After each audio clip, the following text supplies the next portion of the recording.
تو یاد رکھو دنیا میں ہر فیلڈ میں 1 نمبر بھی ہوتے ہیں 2 نمبر بھی ہوتے ہیں کہ نہیں ہوتے؟ تو آپ یہ نہ سمجھو کہ سائنس کی دنیا میں سارے 1 نمبر ہی ہوتے ہیں. سائنسدانوں میں بھی تھوڑے نہیں بڑے بڑے پھینکو پڑے ہوئے ہیں. سائنس میرا ٹاپک نہیں ہے، لیکن ایسا نہیں ہو سکتا کہ کسی سائنسدان کی ہوائی فائرنگ کو میں اس لیے لے لوں کہ وہ سائنس سے جی وہ چاند پہ پہنچے ہوئے ہیں. یہ نہیں ہو سکتا. جب خدا کو آپ نے ڈکشنری سے نکالنے کا فیصلہ کر ہی لیا ہے تو پھر تو کچھ بھی کرتے رہو بیٹھ کے. تو یہ نہیں ہو سکتا. حسن بچہ پیدا ہوا اور فوراً ماں کی چھاتیوں میں دودھ آیا. یہ بہت پیچیدہ سافٹ ویئر انسٹال ہوئے ہیں بھائی ماں کے پیٹ میں. وہی خوراکوں سے گوشت بن رہا تھا، وہی خوراک سے آنکھ بن رہی تھی، وہی خوراک سے کان. ابھی اس کو دودھ کی ضرورت نہیں ہے تو دودھ نہیں بن رہا. جیسے ہی پیدا ہوا فوراً دودھ بننا شروع. اور بچہ کتنا گھننا ہوتا ہے کچھ بھی نہیں پتا ہوتا، لیکن کم وقت کو یہ پتا ہوتا ہے دودھ کہاں سے ملے گا اور حلق میں اترے گا کیسے. مجھے یاد ہے میں 9th کلاس میں نا ڈاروین کی تھیوری پڑھتا تھا. میں وہ ہمارے سلیبس کا حصہ ہے. تو میرا دماغ خراب ہونا شروع ہو گیا. پڑھ کے بچے خراب ہوتے ہیں اس سے. میں ڈاروین پہ جو اتنا رد کرتا ہوں نا کیونکہ میں خود دسا ہوا ہوں. ہمیں ہمارے ٹیچر بتاتے تھے ہم بندر سے بنے، ہم یہ بنے. میں کہتا یار تو پورا خدا کا تصور، آدم کو مٹی سی، تو سب برباد ہو گیا. ایک وسوسے آتے تھے. انہی دنوں میں مجھے یاد ہے میں نماز پڑھنے جا رہا تھا تو کہیں گلی میں نا کسی کی بکری نے بچہ دیا ہوا تھا. میں نے دیکھا وہ بچہ پیدا ہوتے ہی دھن تلاش کر رہا ہے. اس کو مل نہیں رہا ہے. کبھی ادھر منہ مار رہا ہے، کبھی ادھر منہ مار رہا ہے، کبھی ادھر منہ مار رہا ہے. میرے بہت زور کا جھٹکا لگا مجھے اس وقت. میں نے کہا یار یہ کون تھا جو ماں کے پیٹ میں اس میں ایوالو ہو کے ایسے ایسے خاندانی سافٹ ویئر انسٹال ہوتے چلے جا رہے ہیں. ہے بھائی اگر یہ ایوالو ہوا بھی ہے تو کوئی ہے جس نے یہ سافٹ ویئر ڈالے ہیں اس کے اندر. یہ کیا ہو رہا ہے کہ پیدا ہوا ہے اور ایسے اچھل اچھل کے نا دودھ تلاش کر رہا ہے. حالانکہ اس کا پہلا دن، پہلا گھنٹہ، پہلا سیکنڈ ہے دنیا میں آنے کا. ہارڈ ویئر بنانا آسان ہوتا ہے بھائی، سافٹ ویئر بنانا بہت مشکل. یہ صرف ہارڈ ویئر پر مشتمل نہیں ہے. انسان اور جانور ان کے اندر سافٹ ویئر بھی انسٹال ہوئے ہیں. ہارڈ ویئر خود سے نہیں بن سکتا. کھربوں سال میں ایک بے جان تصویر وجود میں نہیں آ سکتی. دیکھنے والی تصویر جو دیکھتی ہو، جو سنتی ہو، جو بولتی ہو، وہ کہاں سے ہو سکتی ہے؟ تبھی قرآن اپنی قدرت کے جو دلائل لیتے ہیں نا اس میں جوڑوں کا تذکرہ، پیئرنگ کا تذکرہ بہت کرتا ہے قرآن. سورہ یاسین میں آپ دیکھیں سبحان الذی خلق الازواج کلھا، پاک ہے وہ ذات جس نے ہر چیز کو جوڑے جوڑے بنایا ہے. اگر یہ کائنات حسن اتفاق سے وجود میں آتی تو اس میں جوڑے نہ ہوتے. نر مادہ +- جو ہمیں ہر چیز میں نظر آتا ہے، اور پھولوں میں نر مادہ پھولوں کا ملاپ، ہر چیز پوری کائنات کی جو کیلکولیشن ہے وہ پازیٹیو اور نیگیٹو پہ ہے. تو اللہ کہتے ہیں یہ نہیں، یہ کیسے ہو سکتا ہے کہ یہ سب آٹومیٹیکلی ہو رہا ہو. تو خیر قرآن نے یہ دعویٰ کیا ذالک تقدیر، یہ کیلکولیشن ہے، حسن اتفاق بولو نہیں. نمبر 2 قرآن کہتے ہیں جس نے کیلکولیشن کی ہے وہ بھی معمولی ذات نہیں ہے. اس میں 2 صفات جو اس کائنات کو دیکھ کے تمہیں پتہ چل جائیں گی. اللہ کے تو 99 نام ہے نا، وہ تو اللہ کے بتانے سے پتہ چلتے ہیں یا بہت ڈیپ میں جا کے غور کرنے سے. 2 چیزیں اس کائنات کو دیکھتے ہی پتہ چل جاتی ہیں کہ جس نے بنایا ہے العزیز، بہت پاورفل ہے وہ کمزور نہیں ہے. نمبر 2 العلیم، اس کا علم، نالج بہت ہے اس کے پاس. کیونکہ اتنی زبردست کیلکولیشن کے لیے نالج کا ہونا بھی ضروری. بہت سے لوگوں کے پاس نالج ہوتی ہے، طاقت نہیں ہوتی کام کرنے کی. آپ کے پاس نالج ہے کہ 4 ہو جانی چاہیے، کرتا کون ہے؟ نالج لے کے گھوم رہے اور اسی نالج کے ساتھ قبر میں چلے جائیں گے. مجھ سے بوڑھے بوڑھے لوگ ملتے ہیں، کاش مفتی صاحب آپ جوانی میں مل جاتے. میں کہتا ہوں بہت سے جو جوانی میں ملے ہوئے ہیں انہوں نے کون سا تیر مار لیا. یار خواتین بھی بیان سن رہی ہیں، اس کو مزاح ہی سمجھیں. سیریسلی جب ہم اکیلے ہوں گے پھر اس پہ بات کریں گے. ابھی آپ اس کو مزاح سمجھیں. صرف نالج کا ہونا ضروری نہیں ہے اور صرف طاقت اور قوت کا ہونا بھی ضروری نہیں ہے. بڑے بڑے طاقتور ہیں، نالج ہی نہیں ہے تو کیا کریں گے؟ علم اور قدرت، یہ 2 چیزیں ملتی ہیں تو کام ہوتا ہے. تو اللہ کہتے ہیں سورہ یاسین میں ذالک تقدیر العزیز العلیم. اور ایک اور جگہ قرآن نے اس مضمون کو بیان کیا اللہ الذی خلق السبع سماوات ومن الارض مثلہن، زمین اور آسمان جو اللہ نے بنائے، لتعلموا، تاکہ تمہیں پتہ چل جائے، ان اللہ علی کل شیء قدیر، وہ ہر چیز پر قدرت رکھتا ہے، وان اللہ قد احاط بکل شیء علما، اس کا علم بھی کامل ہے. کمزور علم اور کمزور طاقت کے ساتھ یہ کام ہو نہیں سکتا. میں سمجھا پا رہا ہوں اپنی بات؟ تو اب میں آپ سے یہ عرض کر رہا ہوں کہ جس نے اس کائنات کو بنایا ہے وہ ہمیں یہ نہیں بتائے گا کہ کھاتے کیسے ہیں. وہ تو اس نے سافٹ ویئر انسٹال کر دی. کھاتے کیسے ہیں تم پیدا ہوتے ہی پتہ چل جاتا ہے. دودھ کہاں سے ملے گا، حلق میں کیسے اترے گا. ڈاکٹر صاحب بیٹھے ہوئے ہیں بہت معذرت کے ساتھ، تبھی میں لوگوں سے کہتا ہوں کہ ہر چیز میں ڈاکٹروں کو نہ گھسنے کا. کچھ چیزیں فطرت نے ہمیں ویسی بتا دی ہیں. آج کل ایک بڑا چرچا چل رہا ہے 24 گلاس پانی پینے چاہیے. اس لوگوں کو بھائی میں کہتا ہوں یہ پانی کتنا پینا ہے یہ ضروری چیزیں فطرت نے ڈاکٹروں پہ نہیں رکھی ہیں. تو آدم علیہ السلام کے زمانے سے پینا پڑ رہا ہے نا. یہ چیزیں فطرت ہمیں خود سکھا دیتی ہے. بلا وجہ کیوں پانی کے گلاس چڑھا چڑھا کے بڑا کر رہے ہو اپنا. سوری کوئی ڈاکٹر صاحب اختلاف کریں مجھ سے. ہاں کوئی بیماری ہو تو ایک الگ بات ہے. نارمل آدمی بھائی جب پانی کی ضرورت ہوگی فطرت خود بتائے گی. اسی میں ایک اور چیز ایڈ کر رہا ہوں میں، موضوع نہیں ہے میرا. شادی کب کرنی ہے یہ بھی ڈاکٹر سے نہیں پوچھو. یہ بھی بہت بڑا مسئلہ. موٹیویشنل اسپیکرز گائیڈ کر رہے ہیں آج کل آ کے نا. ایکچولی یہ شادی کی عمر جو ہے 25 سال ہے، ایکچولی یہ 24 سال ہے. ایکچولی ٹوپی ڈرامہ ہے. شادی کب کرنی ہے آپ کی جو ڈیزائرز ہیں وہ آپ کو بتاتی ہیں. یہ جبلت میں ڈال دی ہے فطرت نے. جس عمر میں جانوروں کی شادی ہوتی ہے نا اسی میں انسانوں کی بھی شادی ہونی چاہیے. جانور بالغ ہوتے ہی اس کی شادی ہو جاتی ہے. تو یہ بھی انسان کے لیے بھی یہی ہے. یہ بیکار باتیں ہیں اتنے سال میں اور اتنے سال میں. یہ ہم چونکہ انگریزوں کو فالو کرتے ہیں, ان کے پاس گائیڈنس نہیں ہے, تو وہ فطرت سے ہٹ گئے, تو ہم ان کو دیکھ دیکھ کے ہم بھی نیچر سے بغاوت کر رہے ہیں, اور ہم سمجھ رہے ہیں وہ فطرت سے بغاوت کر کے چاند پہ پہنچے ہیں. وہ بھائی وہ چاند پہ سائنسی تحقیق کر کے پہنچے ہیں, اس کا ان کی جلدی شادی ہے دیر سے شادی سے کوئی تعلق نہیں ہے. مثال کے طور پر تو چرس بھی پیتے ہیں. برازیل میں تو آپ کو پتا ہے چرس لیگل ہے, بہت سے ملکوں میں چرس لیگل ہے. ہیروئن تو نہیں مجھے پتا, بہت سارے نشے لیگل ہیں اور وہ ترقی یافتہ بھی ہیں. تو اب ہم یہ کہیں کہ چونکہ وہ لیگل ہے ان کے ہاں, تو اس لیے ہم بھی یہ پئیں گے تو ہم چاند پہ پہنچیں گے. اس کا نتیجہ نکلے گا کہ ہم جہاں پہنچ رہے ہیں وہاں بھی نہیں پہنچ پائیں گے.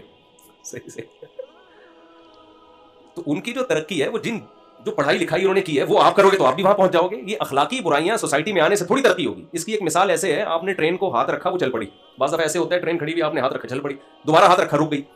آپ کہہ رہے ہو یار یہ ہاتھ میں اتنی طاقت ہے کہ یوں رکھوں گا تو چلے گی, یوں رکھوں گا تو رکے گی. نہیں بھائی, وہ حسن اتفاق ہے کہ چلنا تھا اس نے, آپ کا اتفاق سے ہاتھ بھی آپ کے اسی وقت آ گیا. وہ ٹرین چلانے کے لیے یہ نہیں ہوگا کہ یوں رکھا تو چل گئی, یوں رکھا تو رک گئی. اس کے لیے وہاں انجن کو سنبھالنا پڑے گا. تو اتفاق کی بات ہے کہ ان قوموں نے ترقی کر لی جن میں زنا ہے, ماں باپ کو اولڈ ہاؤس میں جمع کرانا ہے, باپ سوسائٹی سے شارٹ ہوتے جا رہے ہیں, فیملی سسٹم تباہ ہو گیا, شراب زنا سب کچھ لیگل ہو گیا وہاں پہ. تو اب ہم نے کہا کہ چونکہ یہ سب چیزیں وہاں لیگل ہیں اس لیے انہوں نے ترقی کی ہے. ترقی ان چیزوں سے اس کا کوئی تعلق نہیں. یہ چیزیں نہ ہوتی تو اس سے زیادہ ترقی کر لیتے. اور ہمارے ہاں اگر یہ چیزیں آ گئیں تو تھوڑی سی ترقی ہے, اس سے بھی ہاتھ دھونے پڑیں گے ہمیں, بیڑا ہی غرق ہو جائے گا. میں ایک مثال دے کے پھر ٹاپک کی طرف آتا ہوں. لوگ کہتے ہیں وہاں معذوروں کو کیسے, لوگ وہاں کی گورنمنٹ کیسے کیئر کرتی ہے معذوروں کی. ہماری گورنمنٹ تو نہیں کرتی, ہماری گورنمنٹ نہیں کرتی, یہ بات درست ہے بالکل, اور ان کی گورنمنٹ کرتی ہے. لیکن ان کی گورنمنٹ کرنا چھوڑ دینا تو معذور لوگ وہاں روڈوں پہ ترستے پھریں گے, کیونکہ وہ لوگ اپنے بھائی بہنوں کی کیئر نہیں کرتے. تو گورنمنٹ کی جو خوبی ہے وہ آپ ان قوم میں کیوں ڈال رہے ہو؟ ہماری اتنی کرپٹ گورنمنٹ ہو کے بھی معذوروں کا اتنا برا حشر نہیں ہوتا. لوگ زکات سے, صدقات و خیرات سے, جنت کی امید میں, لالچ میں معذور بچوں کو بھی پالتے ہیں, معذور بہن بھائیوں, بیوہ عورتوں کا, اپنی بیوہ بہنوں کا ساری زندگی گھر چلا رہے ہوتے ہیں. گورے میں تھوڑی اتنا ظرف ہے وہ کسی کا گھر چلائے. وہ جو اپنی بیوی کو چائے کی پیالی نہیں پلا سکتا وہ بیوہ بہن کو سنبھالے گا. آج مجھے کسی نے بتایا خواتین بائکیاں چلا رہی ہیں نا, کتنی ماڈرن ہو گئی ہیں خواتین, بائکیاں چلا رہی ہیں, سواریاں لے کے جا رہی ہیں. تو ان خواتین کے خلاف بات کریں آپ. میں نے کہا میں ان خواتین کے خلاف اس لیے بات نہیں کروں گا کہ جس عورت کو عزت کے ساتھ گھر میں مرد روزی روٹی دینے کے لیے تیار نہ ہو تو وہ کیا چلائے گی؟ بائکیاں چلائے گی. تو یہ پڑھے لکھے لوگوں میں ایسا ہو رہا ہے کہ انڈیویجول لائف ہر آدمی کی کوئی ذمہ داری اٹھانی نہیں ہے. میرا انگریز کا یہی ویژن ہے, میری دولت میں. تو وہاں بھی خواتین بائکیاں بھی چلاتی ہیں, وہاں بھی خواتین جو سارے کام مرد کر رہے ہیں وہ کرنے پڑتے ہیں. اسلام نے اس کا آلٹرنیٹ دیا, بھائی عورت کو عزت کے ساتھ کون کھلائے گا؟ گھر میں شوہر کھلائے گا. شوہر نہیں کھلا رہا, اس کا بھائی کھلائے گا, اس کا باپ کھلائے گا. تو خیر کہاں سے کام چلے گئے. تو میں یہ کر رہا تھا بھائی جس نے بنایا ہے وہ پرپز بتائے گا نا کیوں بنایا. تو یہ والی گائیڈنس تو بڑی خاندانی قسم کی گائیڈنس ہے جو ہماری لائف کے لیے سب سے زیادہ بولو ضروری ہے. یہ قرآن کہتے ہیں میرے سوا کسی کے پاس نہیں ہے, اور ظاہر ہے قرآن اگر اللہ کا کلام ہے تو اللہ کے سوا کوئی یہ بتا بھی نہیں سکتا. تو اس گائیڈنس میں ہمیں 2-3 چیزوں کی ضرورت ہے. نمبر 1, ہم کیوں بنے ہیں, کوئی بنانے والا ہے یا نہیں ہے. اور نمبر 3, جس مقصد کے لیے بنے ہیں اس مقصد پہ ہم آئیں گے کیسے. موٹیویشن بھی چاہیے نا انسان کو. یہ ساری گائیڈنس ہمیں کہاں سے ملتی ہے؟ قرآن سے. خوب اچھی طرح سمجھ لیں, سائنس قرآن کا ٹاپک نہیں ہے, اور اس میں کوئی ہمیں شرمندگی کی بات نہیں ہے. یہ ٹاپک نہیں ہے قرآن کا نا. تو کچھ سائنسی باتیں ہیں ضرور قرآن میں جو 1400 سال پہلے بیان کی تھیں, آج وہ درست ثابت ہو رہی ہیں, لیکن یہ قرآن کا ٹاپک ہے نہیں. سائنسی باتوں کا درست ہونا ایک معجزہ ہے قرآن کا, لیکن ٹاپک قرآن کا سائنس نہیں ہے. سائنس یہ میں اس لیے کہہ رہا ہوں کہ آج سائنس کی چیزیں بھی لوگ علماء سے پوچھنا شروع کر دیا ہے, اور ہر فیلڈ میں مذہبی لوگوں نے ٹانگ اڑانا شروع کر دی. او بھائی تمہارا جو ٹاپک ہے جب قرآن نہیں بتا رہا تو تم کہاں سے بتا رہے ہو؟ آج کل پتہ ہے مذہبی اسکالر کون سے زیادہ پنپتے ہیں؟ آج کل وہ پنپتے ہیں جو آپ کو جن چڑیل بھوت بھگا رہے ہو آپ کے بیٹھے. حالانکہ جن چڑیل بھوت بھگانا قرآن کا ٹاپک بولو نہیں. قرآن بس یہ بتاتا ہے جنات کا وجود ہے, اس سے زیادہ ڈیٹیل قرآن نے بتائی نہیں ہے. ہاں لیکن یہ پتہ نہیں کہاں سے نکال کے لا رہے ہوتے ہیں. دوسرا, آج کل ایسے اسکالرز آ رہے ہیں کہ آپ یہ پڑھیں گے تو آپ کا یہ کام ہو جائے گا, یہ پڑھیں گے تو آپ کا یہ کام ہو جائے گا. بچی کی شادی نہیں ہو رہی, دوسرے مزمل آپ پڑھیں گے تو آپ کی بچی کی شادی ہو جائے گی. آپ کا کوئی قرضہ لے کے بھاگ گیا واپس نہیں کر رہا تو یہ والی صورت 3 دفعہ پڑھیں گے تو قرضہ بولو. حالانکہ کسی کا باپ بھی دیا ہوا قرضہ. ہمارے حضرت مفتی رشید احمد صاحب رحمہ اللہ تعالیٰ فرماتے تھے اس زمانے میں کوئی کسی کو قرضہ دے تو بے وقوف, اور جو دے کے لے کے واپس دے دے وہ اس سے بڑا بے وقوف. اچھا میں نے ایک جگہ بیان میں یہ بات کہی کہ اس زمانے میں کوئی کسی کو قرضہ دے تو بے وقوف, اور جو لے کے واپس کر دے وہ اس سے بھی بڑا بے وقوف. کس نے کہا یہ کیا بات ہوئی, قرضہ دینا تو ثواب ہے اور اگر لے کے واپس کر دے تو بے وقوف کیسے ہو گیا؟ میں نے کہا تو ان دونوں سے بڑا بے وقوف کہ تو یہ بات سمجھ. میں نے کہا یہ تیسری قسم کا بے وقوف میرے سامنے نہیں تھا, اب ایک اور آ گیا. اس بات کا مطلب نہیں سمجھ رہا, وہ ان دونوں سے بڑا بے وقوف. تو خیر, تو یہ جو ہمیں گائیڈنس ملتی ہے نا, گائیڈنس یہ صرف قرآن کے پاس ہے, تورات کے پاس بھی ہے, انجیل کے, لیکن وہ تحریف شدہ کتابیں ہیں. اللہ نے اس دنیا کو کبھی بھی ہدایت کے بغیر رکھا نہیں ہے. تبھی قرآن کہتا ہے پہلا انسان ہی پیغمبر تھے. تاکہ انسان پر حجت تمام ہو, کوئی یہ نہ کہہ سکے مجھے ہدایت نہیں ملی ہے. تو اللہ نے پہلا انسان ہی, اگر پہلا انسان پیغمبر نہ ہوتا تو وہ کہتا میں کہاں سے ہدایت لیتا. تو پہلا انسان ہی اللہ نے کس کو بنایا؟ پیغمبر کو. اور پھر ان کی نسلوں میں پیغمبر در پیغمبر اللہ کہتے ہیں بے شمار. اور صرف اللہ ہی نہیں کہتے, تو ہسٹری بھی کہتی ہے. آج دنیا میں یہودی, عیسائی اور مسلم ان تینوں کو ملایا جائے تو دنیا کی سب سے بڑی آبادی یہی ہے, باقی بہت تھوڑے رہ جاتے ہیں.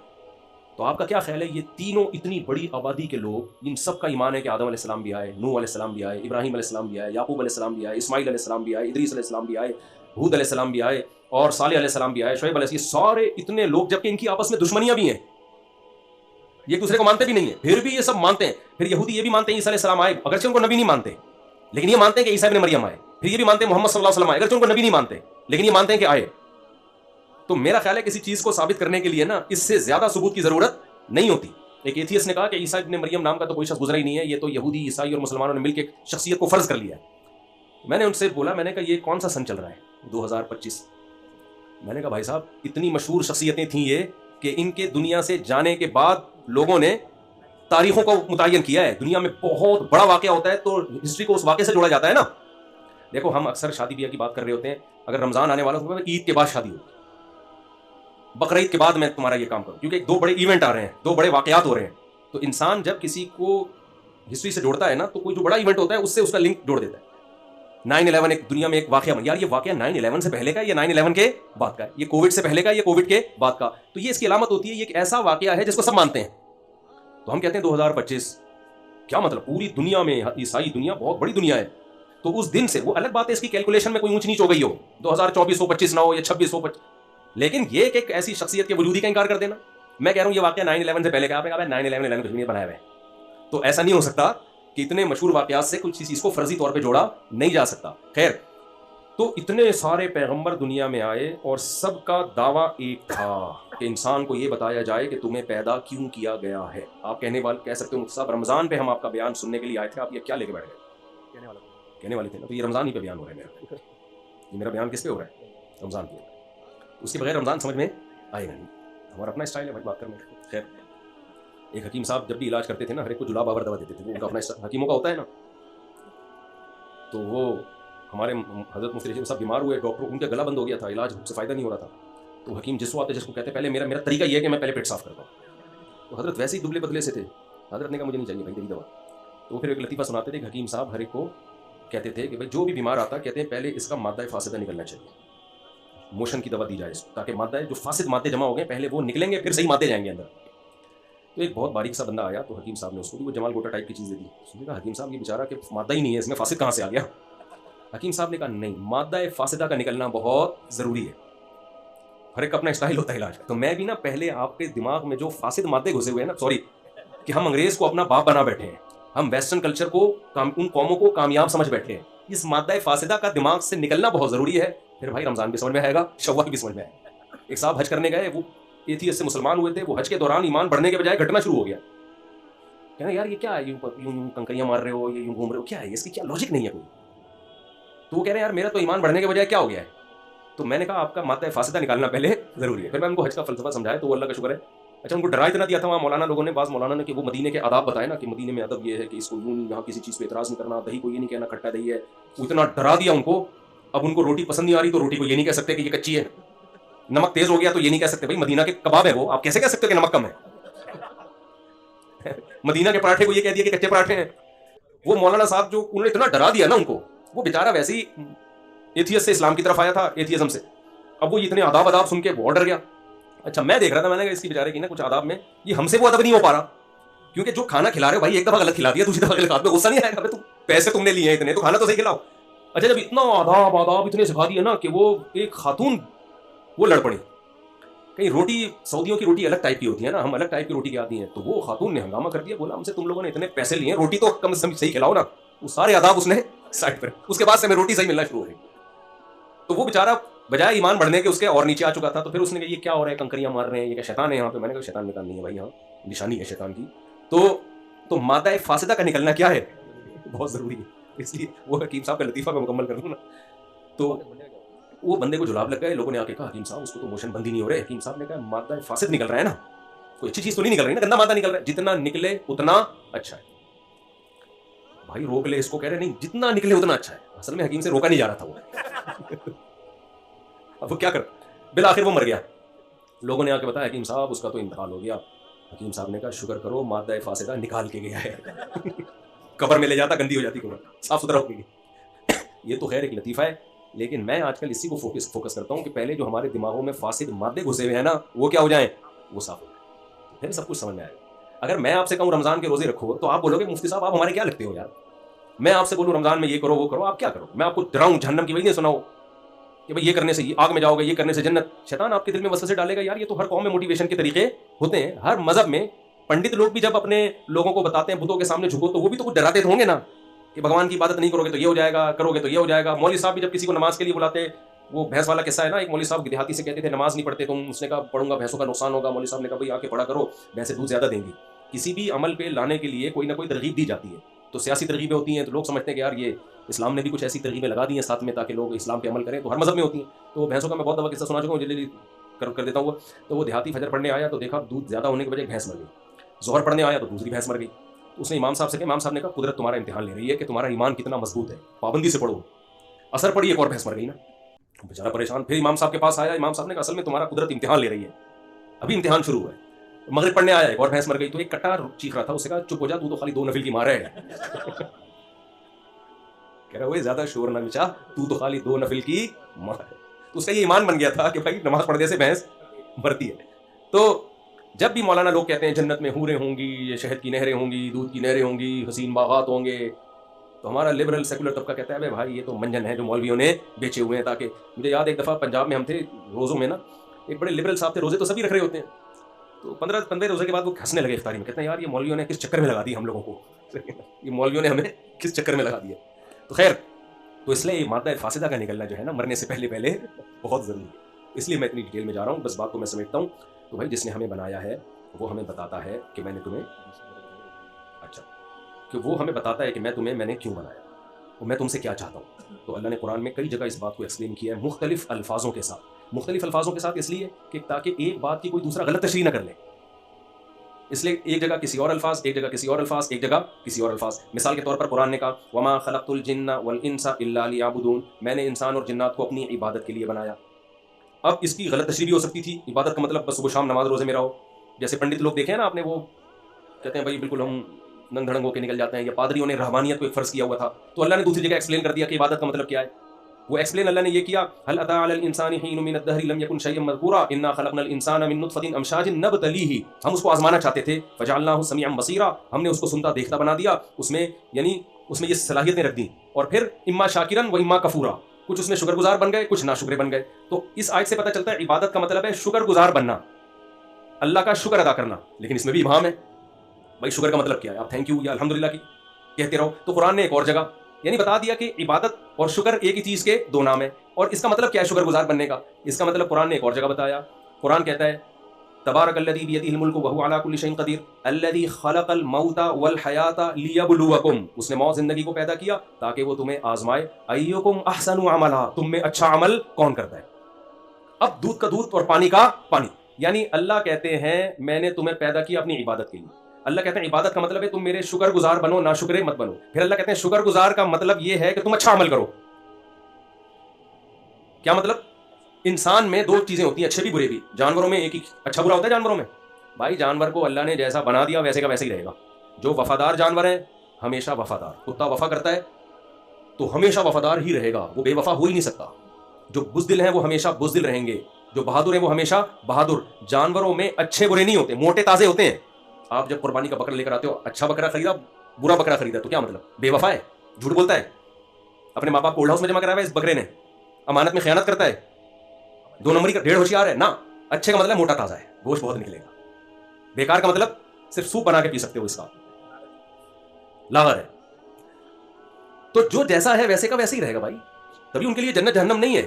انسان کو اللہ نے یہ صلاحیت دی ہے اپنے اختیار سے نائس پرسن بھی بن سکتا ہے، بیڈ پرسن بھی بن سکتا ہے، اچھا بھی بن سکتا ہے اور بولیں برا بھی بن سکتا ہے. وفادار بھی ہوتے ہیں انسانوں میں، بے وفا بھی ہوتے ہیں. 1 نمبر کے چور بھی ہوتے ہیں، سب کا ذہن ایک ہی طرف جا رہا ہے. 1 نمبر کے چور بھی ہوتے ہیں، ایماندار بھی ہوتے ہیں، بوڑھے ماں باپ کی خدمت کرنے والے بھی، جان چھڑانے والے بھی، بیوی سے وفا کرنے والے بھی اور بے وفائی کرنے والے بھی، حقوق ادا کرنے والے بھی، حقوق کھانے والے بھی. کیا خیال ہے، ایسا ہے یا نہیں؟ یہ تو سب انسانوں میں. تو اللہ کہتے ہیں یہ کوالٹی میں نے صرف انسان جنات میں رکھی ہے کہ وہ اچھے بھی بن سکتے ہیں اور برے بھی. ان میں کنجوس بھی ہوتے ہیں, سخی بھی ہوتے ہیں. جانوروں میں کنجوس جو ہے وہ ہمیشہ کنجوس ہی رہے گا, جو سخی ہیں وہ ہمیشہ سخی رہیں گے. انسانوں میں کنجوس بھی ہیں اور سخاوت کے دریا بھی ہیں. تو یہ ساری کوالٹیز کس میں پائی جاتی ہیں؟ انسان. اللہ کہتے ہیں بہت ساری مخلوق تھی, انسان کو جو میں نے پیدا کیا, باقی مخلوق کو تو انسان کے لیے بنایا. سخر لکم, سب کس کے لیے؟ تمہارے لیے, سب کچھ تمہارے لیے. تم کس کے لیے ہو؟ دیکھنا چاہتا ہوں کون اچھا بنتا ہے اور کون برا. اب ایک آخری بات, سچی مچی کی آخری بات, یہ جو اچھا اور برا بننا ہے نا, اس میں بھی ایکسپلینیشن کی ہمیں ضرورت ہے. ورنہ انسان ڈیڑھ ہوشیار, انسان پتہ ہے گڑبڑ کیا کرتا ہے. یہ مثال 20 دفعہ دے چکا ہوں میں, آپ نئے لوگ بیٹھے ہیں آپ کو بھی لازمی دوں گا. میں 20 اس لیے کہہ رہا ہوں کہ جو نیٹ پہ سنتے ہیں کہتے ہیں صاحب 6 دفعہ آپ مثال دے چکے ہو. بھائی مثال اگر خاندانی ہے تو 6000 دفعہ بھی دی جا سکتی ہے نا. کیا خیال ہے؟ آپ سے کوئی قرضہ لینے آ رہا ہے, آپ اس کو بولو کہ میں تمہیں نہیں دوں گا, کہے گا کیوں؟ کہتے مثال دیکھو فلاں بھی تمہارے جیسا آیا تھا لے کے بھاگ گیا. پھر دوسرا آدمی قرضہ لینے آئے گا, بھائی مفتی صاحب قرضہ دے دو, میں کہوں گا فلاں بھی آیا تھا لے کے بھاگ گیا. تو آپ کو یار ایک ہی مثال بار بار ریپیٹ کر رہے ہو. تو میں کیا کہوں گا, بھائی عقل مند کے لیے ایک مثال, حالانکہ میرے پاس تو 4 مثالیں ایسی, 5 مثالیں ہوں گی بلکہ, تو انہیں کو ریپیٹ کروں گا نا. میں سبزی والا بھی لے کے بھاگ گیا تھا اور فلاں کو دیے تھے وہ بھی لے کے بھاگ گیا. تو ہم نے تو جب بھی کسی کو پیسے دیے الحمدللہ واپس پلٹ کے اللہ کا بڑا فضل ہے. تو اس سے میں یہ کہتا ہوں تجربہ تو آ گیا نا کم از کم. خیر, تو اب دیکھیں مجھے ایک بات بتائیں, میں وہ مثال دیتا ہوں. اچھے اور برے کو ایکسپلین بھی خدا کرے گا تو سمجھ میں آئے گا. انسانوں کے حوالے کر دیں گے نا. ہم یہ چیز بھی یورپین اقوام سے پوچھ رہے ہیں, انگریزوں سے پوچھ رہے ہیں کہ نائس پرسن کسے کہتے ہیں اور بیڈ پرسن کسے کہتے ہیں. انہوں نے اچھائی اور برائی کا کرائٹیریا چینج ہی اتنا کر دیا ہے کہ ہمیں وہ انتہائی برے ہو گئے بھی اچھے لگ رہے ہیں, اور ہمارے ہاں انتہائی اچھا آدمی بھی برا ہو گیا. معیار ہی کم بختوں نے چینج کر دیا ہے. سمجھ میں آ رہی ہے بات؟ سارا آگے کا آواز بگاڑ دیا انہوں نے. تو اب ہم اس یورپین اقوام کو سامنے رکھ کے کہتے ہیں, ہم کہتے ہیں اچھا وہ ہے جو ٹیکس ٹائم پہ دے. دیکھو وہاں گورے سارے ٹیکس کس پہ دیتے ہیں؟ ٹائم. ٹھیک ہے یہ بھی اچھا ہونا ہے, میں اس کو نہیں برا کہہ رہا. ٹیکس دیکھو, ہمارے ہر آدمی ٹیکس چوری کرتا ہے. وہ کیسے لائن میں چلتے ہیں, ہمارے یہاں سگنل توڑ کے چلتا ہے. 2-4 چیزیں رہ گئی اچھائی کا کرائٹیریا, اور کچھ بھی نہیں ہے. اب میں آپ کو مثال دیتا ہوں جو میں اکثر دیتا ہوں, دیکھو اس کو خوب سمجھیے گا, پھر رمضان پہ آؤں گا انشاءاللہ میں. دیکھیں میں رمضان پہ نہیں بھی آیا نا, اب آپ خود آ جائیں گے اگر آپ کے کانسیپٹ کلیئر ہو گئے. مجھے رمضان پہ لانے کی آپ کو ضرورت نہیں ہے, خود ہی آ جائیں گے آپ.